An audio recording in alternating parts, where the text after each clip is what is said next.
What's up mga ka-Money Magnet? Ang nakikita nyo ay tatlong lucky charm na maaaring magbigay ng swerte sa tayaan. Kung nahihilig ka sa tayaan, isusulat mo lamang ang numero sa isang malinis na papel at ipapasok mo sa loob ng hugis kamay na bote na yan. Bulungan ng kahilingan at ang mga numero niyan ay lalabas sa tayaan.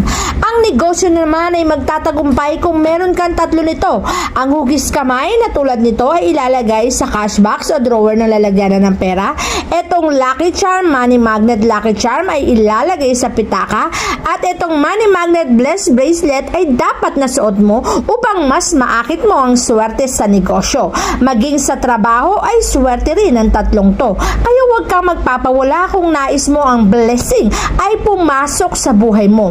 Ang tatlong ito ay dapat na meron ka sapagkat ito'y magsisilbing anting-anting na magbibigay sa iyo ng marami